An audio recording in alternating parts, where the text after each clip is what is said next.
Hello everyone, welcome to ఆహా ఓహో. పిల్లలు ఎంతగానో ఇష్టపడే శాండ్విచ్ని మన ఇండియన్ స్టైల్లో హెల్దీగా శనగలతో ఎలా తయారు చేసుకోవచ్చో చూద్దాం.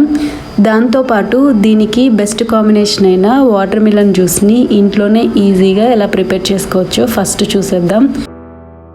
దానికోసం పుచ్చకాయ ముక్కల్ని సీడ్స్ తీసేసి మిక్సీ జార్లోకి యాడ్ చేసుకొని కొద్దిగా పుదీనా కూడా యాడ్ చేసుకొని స్మూత్గా బ్లెండ్ చేసుకుంటే పుచ్చకాయ జ్యూస్ రెడీ అయిపోతుంది.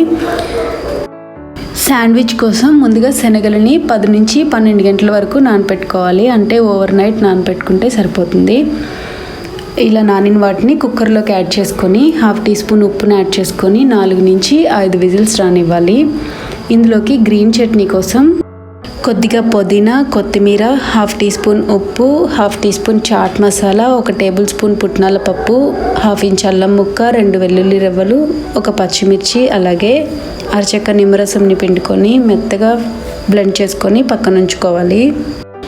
ఇప్పుడు స్టఫింగ్ కోసం ముందుగా ఉడికించుకున్న శనగల్ని స్ట్రెయిన్ చేసేసి 1 క్యారెట్ తురుము, 1 టమాటో, అలాగే 1 ఉల్లిపాయని సన్న ముక్కలుగా కట్ చేసుకొని యాడ్ చేసుకోవాలి. కొద్దిగా కొత్తిమీర, వేయించిన జీలకర్ర పొడి 1/2 టీ స్పూన్, 1/2 టీ స్పూన్ ఉప్పు, ముందుగా ప్రిపేర్ చేసి పెట్టుకున్న green chutney 1/2 teaspoon add చేసుకొని మెత్తగా చేత్తో ఇలా మ్యాష్ చేసుకొని పక్కన ఉంచుకోవాలి.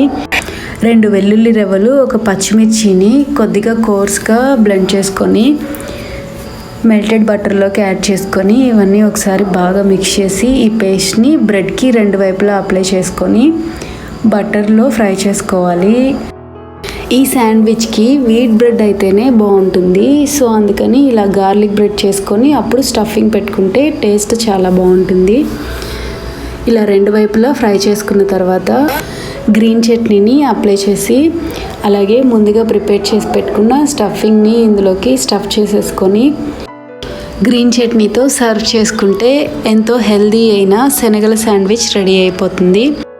ఈ రెసిపీ నచ్చినట్లయితే లైక్ చేయండి, షేర్ చేయండి. అలాగే ఫస్ట్ టైం మన ఛానల్ చూసినట్లయితే సబ్స్క్రైబ్ చేసుకొని పక్కనే ఉన్న బెల్ ఐకాన్ని క్లిక్ చేయండి. Thanks for watching.